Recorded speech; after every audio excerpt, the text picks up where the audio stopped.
ఓం శ్రీ సాయిరాం. శ్రీ గురుదేవదత్త. శ్రీ సమర్థ రామదాస విజయము. అధ్యాయం 48.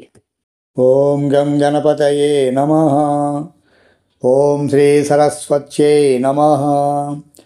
ఓం శ్రీ గురుదత్తాత్రేయాయ నమః.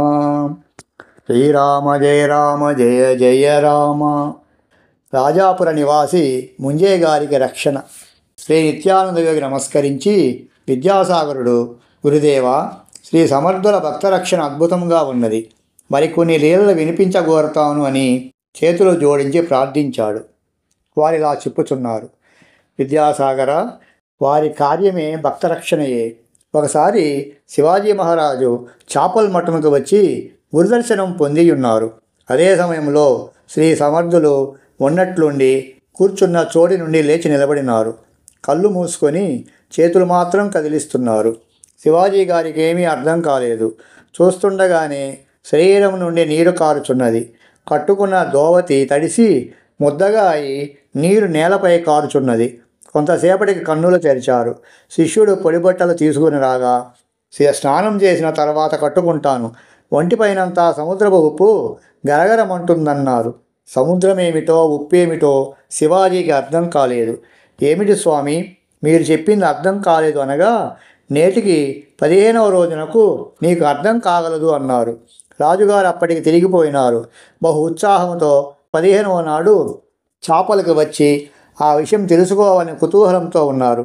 రాజాపుర నివాసి ముంజి అని షావుకారు వచ్చి శ్రీ సమర్థులకు నమస్కరించి రాజావారికి కూడా నమస్కారం చేశాడు.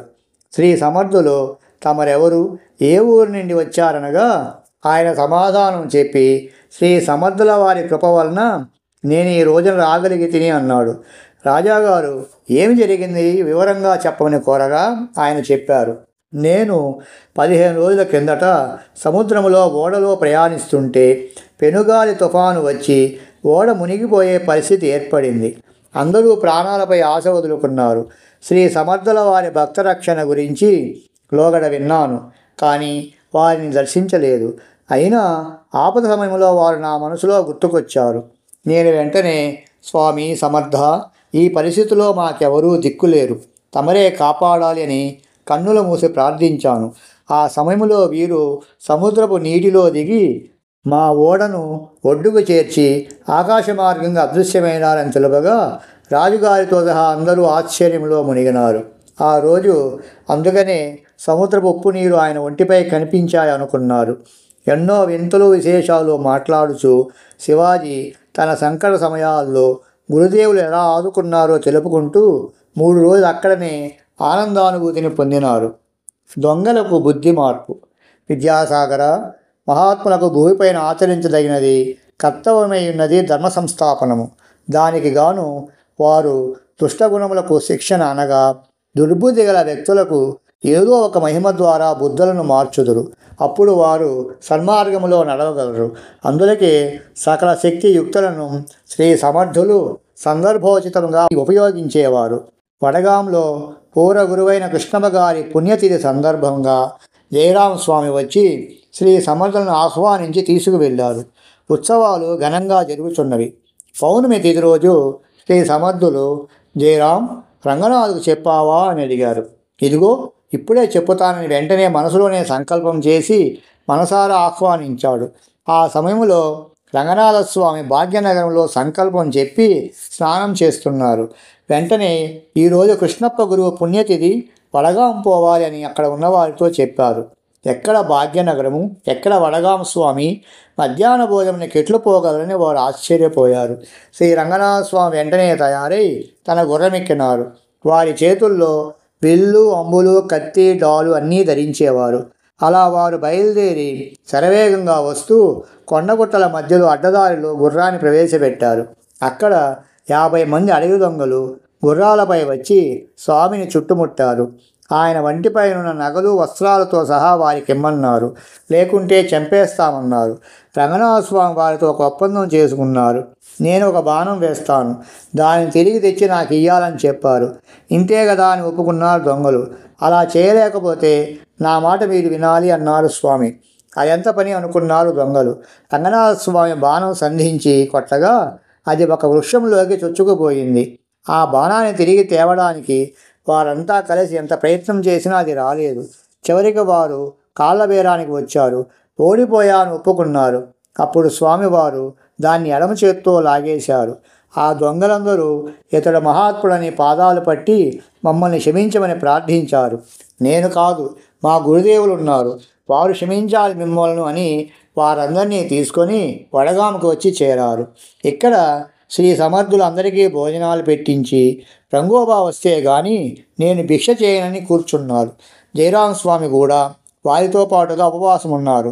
రాత్రి 10 గంటల వేళ 50 మంది దొంగలను వెంటబెట్టుకొని రంగనాథస్వామి వచ్చేసరికి శ్రీ సమర్థులు ఆనందంతో రంగోబా వచ్చేశాడు అని జయరాం స్వామికి చెప్పి ఎదురెళ్ళి తీసుకొచ్చి ప్రక్కన కూర్చోబెట్టుకున్నారు.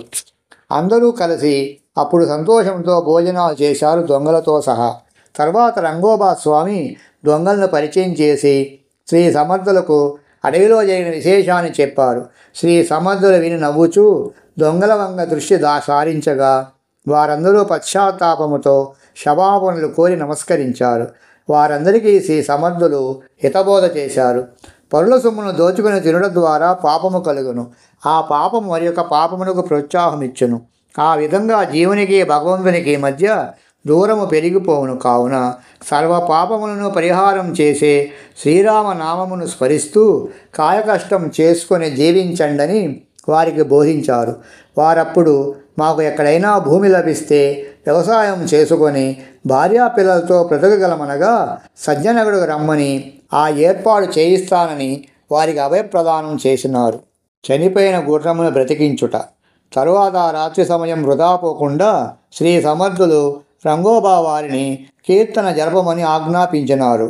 కర్ణానందముగా వారి కీర్తన జరిగింది. శ్రోతలందరూ బ్రహ్మానందం పొందినారు. హారతి ఇచ్చేసరికి తెల్లవారినది. అంతలో గోపాలు గోసావి వచ్చి మెల్లగా శ్రీ సమర్థుల వారితో రంగనాథస్వామి వారి గుర్రమును కట్టివేయుటకై రాత్రి తీసుకుని పోవగా క్రిందపడి చనిపోయింది. రాత్రే చెప్పినచో కథకు అంతరాయమగునని చెప్పలేదు అని తెలిపినాడు. ఈ మాట వింటూనే శ్రీ సమర్థులు, అరే, ఆ గుర్రం ప్రభుత్వ సేవలో వచ్చింది, అయితే రంగోబా ప్రభుత్వానికి కొత్త గుర్రం కొని ఇవ్వాల్సి ఉంటుంది అని జయరాం స్వామి వినేటట్లుగా అన్నారు. ఇక్కడి కార్యక్రమాల బాధ్యతంతా జయరాం స్వామిదే కదా అని అటు చెప్పినారని కొందరు భావించారు. కానీ శ్రీ సమర్థుల సమక్షములో అతడు ఒక బ్రాహ్మణ కుమారుని బతికించుట ద్వారా శిక్షను కూడా అనుభవించున్న సంఘటన అతని శిష్యులకు మాత్రమే తెలుసు. అందుకే శ్రీ సమర్థులు ఇట్లు అన్నారని జయరాం స్వామి గ్రహించుకొని గుర్రమునిచ్చుటన్నది పెద్దల పని, వారి పని వారే చేయాలి అని ఊరకున్నాడు. సరైన మార్గంలోనికి వచ్చాడని శ్రీ సమర్థులు ప్రసన్నులైనారు. జయరాం స్వామి లోగడ జరిగిన సంఘటన అంతా అనగా ఒక వ్యక్తిని గురు అనుమతి లేకుండా బ్రతికించుట, దానికి ప్రాయశ్చిత్తంగా 4 రోజులు బావిలో నీళ్లలో ఉండుట, తర్వాత గురుని ఆజ్ఞతో బయటకు వచ్చుట అంతా బహిరంగంగా అందరూ వినేటట్లు చెప్పి అందరికీ వినోదం కల్పించాడు. ఇక్కడకు కొని రాబడిన దొంగలకు కూడా శ్రీ సమర్థుల సామర్థ్యం తెలిసింది. శ్రీ సమర్థులు అందరినీ వెంటబెట్టుకొని గుర్రమున్న చోటికి వెళ్ళారు. జయరాం, ఆ గుర్రమును లేపు, రంగోబాకు అప్పగించు అని ఆజ్ఞాపించారు.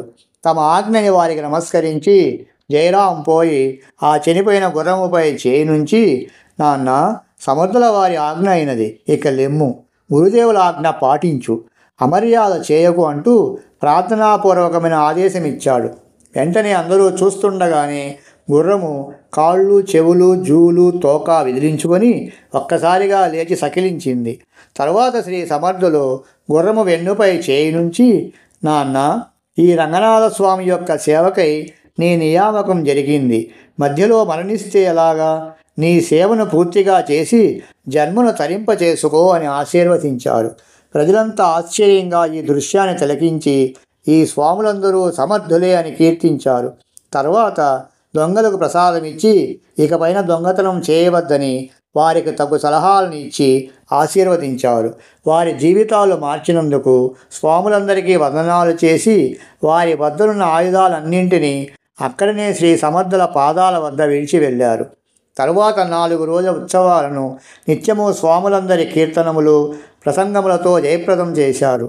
ఒకరికొకరు పీడ్కోలు పలికి రంగోబా భాగ్యనగరానికి పోగా శ్రీ సమర్థులు చాపల్ మఠానికి తిరిగి చేరుకున్నారు అని శ్రీ నిత్యానంద యోగి తెలిపినారు.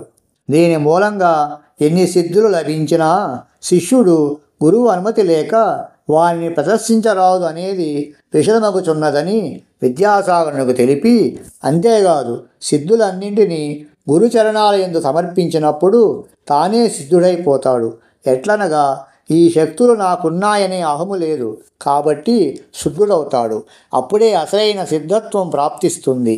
సశిష్యులు ఎలా ఉండాలో తెలిపి దాసబోధలో శ్రీ సమర్థులు సద్గురువు పైన ఉండే గురుతర బాధ్యతను కూడా విపులంగా తెలిపారు. ఎవరినైతే శిష్యుడిగా సద్గురువు అంగీకరించాడో వాడిపై సర్వ హక్కులు గురువునికే సొంతమవుతాయి. తమ మన ధన ప్రాణములు ఇష్టపూర్తిగా సమర్పణ చేయమని శాస్త్రము శిష్యునికి చెప్పింది. సద్గురువు తన బోధ ద్వారా శిష్యునికి వాటిపైన మమకారమును తొలగించాలి. వాడు సమర్పించినానన్నా తను మన ధన ప్రాణములను గురువేమి చేసుకుంటాడు? రక్షిస్తాడు. ఈ విషయమై యోచిస్తే శిష్యుని యందు సమర్పణాభావం నెలకొనాలి. అనగా నేను నాది ఈ భావాలు తొలగిపోవాలి. దీనికై శ్రవణం ముఖ్యం. నేనెవరు, నాదంటూ ఏముంది అని శిష్యునిలో విచారణ ప్రారంభమై ఆ భావం దృఢం కావాలి. అట్లగుటకై గురువు అనేక ఉదాహరణలతో శిక్షణ గడపాలి. ఇందులో కొన్ని ఆచరణకు కష్టమనిపించేవి కూడా ఉంటాయి. శిష్యునికే కాదు, ఆ కష్టంలో గురువు కూడా తోడుగా ఉండి ఆ కష్టాన్ని అనుభవించాల్సి ఉంటుంది. ఎంతమంది శిష్యులను ఆ గురువు తయారు చేశాడన్నది లెక్క కాదు. వేదధర్ముడు దీపకుని తీర్చిదిద్దినట్లు ఒక్కడైనా చాలు. ఆ కీర్తి ఈనాటికి స్థిరపడినది కదా. ఆ విధంగానే ఒక్క శిష్యుడైన గురువంతటి వాడైతే ఆ గురువు పరంపర నిలుస్తుందని, దీనికై సద్గురుడు నిరంతర కృషి చేయాలని గురువుపై నుండి బాధ్యతలను చక్కగా వివరించి దాసబోధలోని విషయాలన్నీ స్వానుభవములేనని చెప్పినారు శ్రీ సమర్థులు. శివాజీకి శ్రేష్ఠుల వారి అనుగ్రహం. ఇట్లు శ్రీ సమర్థుల లీలలుగా వర్ణింపబడేవన్నీ కూడా విద్యాసాగర శ్రీరామ ప్రభువు యొక్క లీలలే గదా. భావన ఎట్లున్న అట్లే అనిపించును. ఒకసారి గోదావరి తీరమందరి రాజ్యములందు వ్యయం చేస్తూ 2000 మంది సైనికులతో జైత్రయాత్ర చేస్తూ శివాజీరాజు ఒక గ్రామంలో రాత్రిపూట బస చేశారు. అప్పుడక్కడి వారు భజనలో శ్రేష్ఠుల వారు రచించిన అభంగాలు గానం చేశారు. ఎన్నోసార్లు శ్రీ సమర్థులతో జాంబా గ్రామానికి వస్తానని, శ్రేష్ఠుల వారి దర్శనం చేసుకుంటానని కోరగా ఇప్పుడు కాదంటూ వెళ్ళనివ్వలేదు. వారి దర్శనం ఎప్పుడు లభిస్తుందోనని ఆలోచన కలిగింది. ఎందుకంటే శ్రీ సమర్థులది యోగి జీవితం, శ్రేష్ఠుల వారిది సంసార జీవితం. కాబట్టి శ్రేష్ఠుల వారినైతే తనకు ఆదర్శంగా తీసుకోవచ్చని రాజావారి భావం. ఇలాగ ఆలోచిస్తూ ఆ రాత్రి నిద్రించగా రాజావారి స్వప్నములో శ్రేష్ఠుల వారి దర్శనం లభించింది. పాదుకలు ధరించి, తెల్లని వస్త్రములు ధరించి, గోపిచందన తిలకధారణతో, మహాజ్ఞాన తేజస్సుతో దర్శనమిచ్చిన ఆ సత్పురుషునికి ఆ స్వప్నములోనే పాద నమస్కారం చేశాడు. ఆ మహాపురుషుడు శ్రీరామ ప్రభుని సేవలో జాంబా గ్రామంలో ఉంటానని చెప్పి రాజావారికి ఒక శ్రీఫలమును స్ఫటికమాలను ప్రసాదంగా ఇచ్చారు. నీవు తలంచుకున్నావు కనుక ప్రసాదం ఇవ్వడానికి వచ్చానన్నారు. రాజావారు నమస్కరించగానే నీకు వీలు కలిగినప్పుడే జాంబాగాంకి రావచ్చు అని అదృశ్యమైనారు. మెలకువ కలిగి చూడగా చేతిలో ప్రసాదాలున్నవి, వ్యక్తి మాత్రం లేరు. ఆ దృశ్యాన్ని తలుచుకుంటూ రాత్రి గడిపి ఉదయాన్నే అక్కడి వారిని ప్రశ్నించి జాంబగాం ఇక్కడికి 23 క్రోసుల దూరం ఉందని తెలుసుకున్నారు. సరాసరి ప్రయాణం చేసి జాంగాం చేరేసరికి మధ్యాహ్న సమయం అయ్యింది. ఊరి వెలుపల సైన్యాన్ని నిలిపి రాజావారును మరి 5-6 మంది ముఖ్యులను శ్రేష్ఠుల వారింటి వాకిట్లోకి వచ్చారు. అప్పుడే శ్రేష్ఠుల వారి నైవేద్యం నిర్వహించి బయటకు వచ్చి కాకబలి పెట్టుచున్నారు. అదే సమయంలో శివాజీ మహారాజా వచ్చి పాదాభివందనం చేశారు. శ్రేష్ఠుల వారు ప్రేమతో ఆదరించి, ఇంత తొందర ఎందుకు, నిదానంగా రావచ్చుగా, నీకు ప్రసాదం రాత్రే ముట్టినది కదా అన్నారు. ఆయన కళ్ళల్లోకి చూడలేక రాజాగారు తలవంచుకొని దర్శనం చేయాలనిపించిందన్నారు. సరే, శ్రీరామ ప్రసాదం తీసుకుందురు కానీ లోనికి రండని ఆహ్వానించారు. రాజావారు శ్రీరామ దర్శనం చేసుకున్నారు. ఆ మూర్తులు స్వయంగా శ్రీరాముడే వారి తండ్రి గారికి ప్రసాదించి వైనమంతయు రాజావారికి శ్రేష్ఠుల వారు వివరించారు. తర్వాత భోజనములకు ఆహ్వానించగా రాజాగారు సంకోచించుచు, మా పరివారం ఊరి వెలుపలనున్నారు, వారే భోజనములు తయారు చేయుచున్నారు, మేము అక్కడికే పోయి భుజించదమనగా శ్రేష్ఠుల వారు ఒప్పగనలేదు. ఆ పరివారం అంతటికి ఇచ్చటనే ప్రసాదం ఇవ్వగలమని తన కుమారుని పంపి వారందరినీ రప్పించిరి. వారి వారి అంతస్తులను బట్టి అందరికీ విస్తర్లు వేసి షరసోపేతమైన భోజనాలు పెట్టించారు. సాయంత్రం వారి గుర్రాలకు దానా కూడా సరఫరా చేశారు. ఒక్క సేరు శనగలు 2 చొప్పకట్టలు తీసుకెళ్ళి అన్ని గుర్రాలకు ఇచ్చి తిరిగి ఏమి తీసుకెళ్లారో దానిని తిరిగి తెచ్చారు. శివాజీ దేహుగాంలో తుకారాంబువా దగ్గర ఎట్టి అనుభవం కలిగిందో అదే ఇక్కడ కూడా కలిగింది. ఆశ్చర్యం! మరునాడు పోయివత్తుననే సెలవు కోరగా శ్రేష్ఠుల వారు అనుమతించలేదు. నాయన, రాకరాక వచ్చావు, 4 రోజులుండి పొమ్మని అన్నారు. 4 రోజులు మమ్ము భరించుట తమకు శ్రమ అని రాజావారు అనగా, ఈ ప్రపంచ భారమంతయు భరించు శ్రీరామునకు ఇది మాత్రం బరువగనా అన్నారు. వారి మాట కాదనలేక మరి 3 రోజులున్నారు. ఆ సమయంలో సంభాషణ మధ్యలో శ్రేష్ఠుల వారు శివాజీతో, ఏమి పరీక్షిస్తున్నావు, ఏమి ఆలోచిస్తున్నావు అన్నారు. ఆర్య, తమని పరీక్షించగల యోగ్యత నాకేమున్నది? అజ్ఞానపు పొరలు ఏవో ఆలోచనలు కల్పిస్తుంటాయి అని సమాధానం ఇచ్చారు. నాయన, శ్రీరామప్రభు ఇష్టప్రకారమే అన్నీ జరుగుతాయి. వారి దాసులైన మనం నిమిత్త మాత్రులము, దేనికి అంటకుండా ఉంటే చాలు అన్నారు. శివాజీ, అదే తెలియటలేదు స్వామి, అలా ఎలా ఉండాలి, బోధపరచండి అని కోరగా, దానిని బోధ చేయగలవాడు సమర్థుడే, నీవు అక్కడే పొందాలి అన్నారు. శివాజీ వెంటనే, అమ్మో, వారి వద్ద ఇలా ప్రశ్నిస్తే నేను పరాభవం పొందగలను, వద్దు వద్దు అన్నారు. శ్రేష్ఠుల వారు నవ్వి, రాజా, నీకు పరాభవం కలిగించడం నాకు సంతోష కారణమా? అట్లు భావించవద్దు అని ఆశీర్వదించారు. రాజావారు లోలోన ఆలోచనలో పడ్డారు. రంగనాథస్వామి విషయంలో ఒకసారి, తుకారం బువాగాని కలవకముందు ఒకసారి శ్రీ సమర్థుల వద్ద తాను భంగపడడం జరిగిందని గుర్తు చేసుకున్నారు. శ్రేష్ఠుల వారి అనుమతిని పొంది రాజ్యానికి చేరుకున్నారు. అలవాటు ప్రకారం శ్రీ సమర్థుల దర్శనానికి పోయి వారికి నమస్కరించినప్పుడు, ఏమి దర్శించితివే జామ్గాములు అని శ్రీ సమర్థులు ప్రశ్నించి, నీకు పరాభవం కలిగించాలని నాకు ఇష్టం లేదులే అన్నారు. నీ పరీక్షలో వారు నెగ్గారా అని మళ్ళీ ప్రశ్నించగా శివాజీ, గురుదేవా, మీ ఇరువురి ఆంతర్యములందు ఏమీ భేదము లేదని తెలిసింది. నాలోని భ్రమను తొలగజేసి స్థిరచిత్తమును ప్రసాదించండి. శ్రీరామప్రభుని దాసి మెట్లు చేయవలను తెల్పండి అన్నారు. శివబా, నీకు పరాభవం కలగకుండా ఉండినట్లు శ్రేష్ఠుల వారి వద్ద వరం పొంది వచ్చినావు. నీకు ఇక తిరిగేమున్నది? శ్రద్ధతో విను. దేహబుద్ధి యొక్క కల్పన నుండి మరియు అహంభావన నుండి విడుదల కావాలి. జనన మరణముల నుండి విడుదల పొందడానికి ఇదే తొలిమెట్టు. ఉపాసన, ఆరాధన, విశ్వాసము ఇవన్నీ తరువాతి మెట్లు. సాధన పటిష్టమవుతున్న కొద్దీ విషయాలపై పట్టు చిక్కుతుంది. గురుబోధపై లక్ష్యము ఉంచి సకల వృత్తులను సద్గురు పాదాల యందు ఉంచి కార్యనిర్వహణ చేస్తూ ఉంటే భగవత్కృప సమయానుకూలంగా అనుభూతమవుతుంది. ఇది సత్యము. భగవత్ప్రాప్తి కన్నా ఏ ధనము సాటిరాదు. సాధన సమయంలో సిద్ధుల యందు చిక్కుకున్నవాడు సాలెగూట్లో చిక్కిన ఈగవలే బయటికి రాలేడు. శుద్ధ సత్వ ప్రవృత్తితోనే సకల కార్యాలు సిద్ధిస్తాయి. అఘటనములన్నీ ఘటింపబడేది భగవత్కృపతోనే. సంశయాత్మ వినశ్యతి అన్నట్లు సంశయాత్మలకు పరమాత్మానుభవం లభించదు. బావుగా నమ్మి సాధన సాగించు అంటూ బోధామృతాన్ని త్రాగించారు.